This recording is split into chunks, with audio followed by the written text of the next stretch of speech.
as coisas do domínio do caráter nacional, da maneira de ser coletiva, deixam-me sempre algumas dúvidas. O Torga falava muito da maneira como os portugueses eram, como os portugueses se comportavam, como os portugueses sofriam, e nisso tínhamos uma diferença. Mas eu acho que o interessante é perceber, não é a realidade estatística das coisas que ele dizia, mas é a de falar sempre nas essências e nunca nos acessórios, sempre na essência das coisas e na essência dos homens, que era um dos seus atributos. Correu o país, de les a lesma, e à sua maneira tirou-lhe um retrato, que era o retrato de Portugal, ainda muito à margem dos países mais avançados da Europa, não é? Mas no qual ele reconhecia uma autenticidade, uma força, não é? Uma inocência ainda, estado que o encantava, não é? E o Torga, um pouco como o Aquilino, de outra maneira, não é? Foram os grandes retratistas, não é? De um Portugal que já não existe nesses termos em que ele o descreve na sua obra, mas está lá todo na sua obra, não é? O Torga escreveu muitíssimo sobre a natureza de Portugal, sobre as regiões, sobre a paisagem, sobre a luz, sobre os calhaus, as pedras, as rochas, os arbustos. O grande sofrimento dele não era com a natureza, era com os portugueses. Os portugueses eram pobres, os portugueses eram invejosos, os portugueses não se compreendiam, não se olhavam ao espelho, tinham aquela espécie de encantamento com a história passada, com a história que outros fizeram, que os antepassados fizeram, com as glórias que os antepassados fizeram, não com as deles.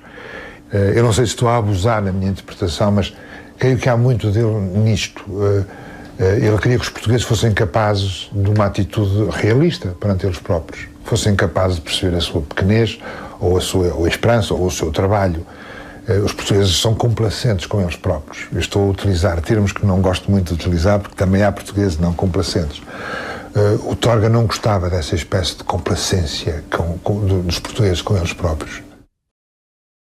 Ele tinha um problema já mais resolvido com Portugal, de sofrimento, e eu acho que o sofrimento é o traço principal da sua obra e da sua vida.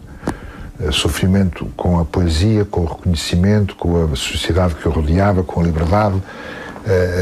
A propósito de tudo e de nada, o Torga parecia que vivia sempre em carne viva. Aquilo era com a própria poesia. Nos princípios dos anos 50, não é? Portugal começava a ter uma ideia mais aceitável de si mesmo, não na ordem política, mas começava a nos aproximar da Europa. A Europa começava a ser pressentida, não é? E Miguel Torga é mais positivo em relação a essa vista de Portugal, mas em geral a ideia dele em relação ao funcionamento da sociedade portuguesa era muito eivada de toda essa tradição crítica e por vezes hipercrítica que nós herdámos todos da geração de 70, até a pouco.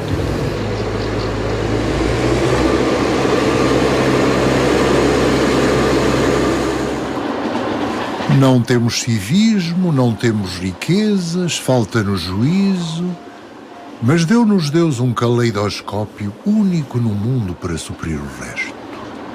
O resto, que é só amargura.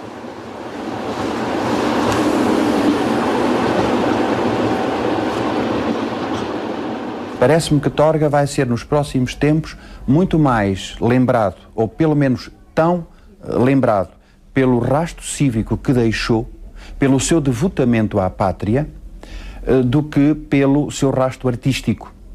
E isto porquê? Porque as circunstâncias o impõem ou o favorecem.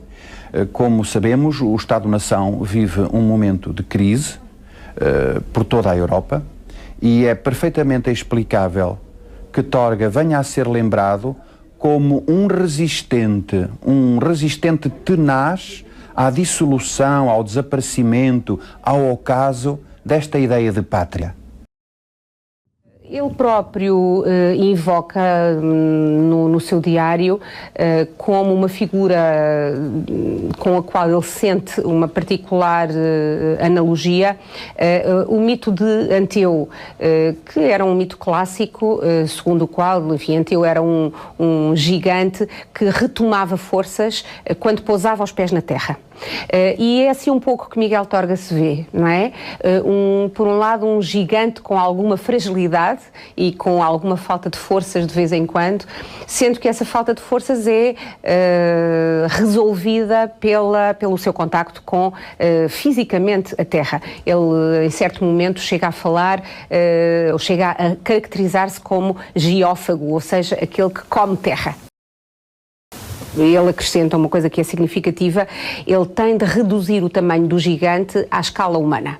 Portanto, é um gigante, Anteu é um gigante, mas é um gigante não para falar de gigantes, é um gigante para falar dos homens.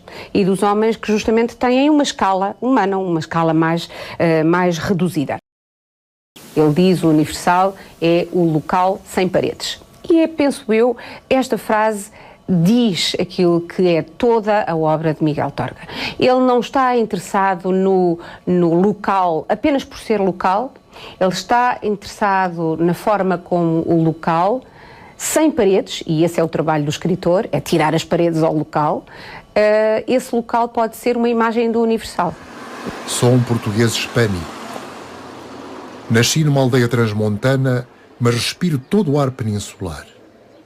Cioso da minha pátria cívica, da sua independência, da sua história, da sua singularidade cultural, gosto, contudo, de me sentir galego, castelhano, andaluz, catalão, asturiano ou vasconço, nas horas complementares do instinto e da mente.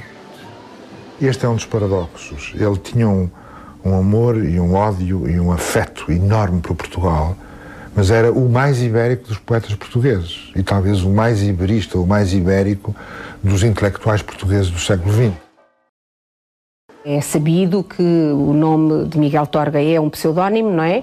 E nunca é demais lembrar que justamente este pseudónimo implica uma escolha, tanto a escolha do nome próprio, o nome Miguel, essa escolha tem a ver com uma homenagem a dois grandes escritores que ele muito admirava. São ambos escritores, digamos, peninsulares, não é? Por um lado, Miguel de Cervantes e, por outro lado, Miguel de Unamuno.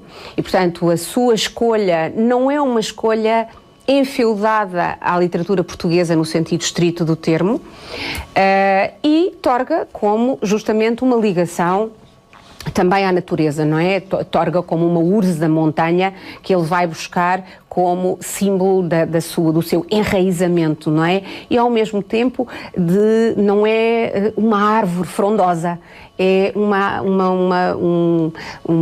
erva pequenina que existe presa à terra e que vai buscar a essa prisão à terra justamente a sua característica principal. A minha pátria cívica acaba em Barca d'Alva, mas a minha pátria telúrica só finda nos Pirineus. O Torga, no final dos anos 70, nos primeiros anos dos anos 80, já parece alguém de outro mundo, de outra época. E são algumas pessoas mais velhas, com 60 anos, 70, 80, com a idade dele, que ainda o recordam, mas ele se sente que já não é deste mundo. Ele sente que já é um pergaminho, que já é uma relíquia, se quiser. E isso aumentou o sofrimento dele. Porque ele tem, com o 25 de Abril e com as liberdades, ele tem um sentimento de epifania. Andei eu nisto 60 anos e finalmente eu queria viver um dia em liberdade. Isso ele disse e escreveu e cantou em poesia. E depois, com o andar do tempo, ele percebeu que era um novo mundo, mas que era um mundo que já não era dele, ou que já era pouco dele. Isso aumentou o seu sofrimento. Eu creio que os últimos anos dele foram anos amargos de muito sofrimento também.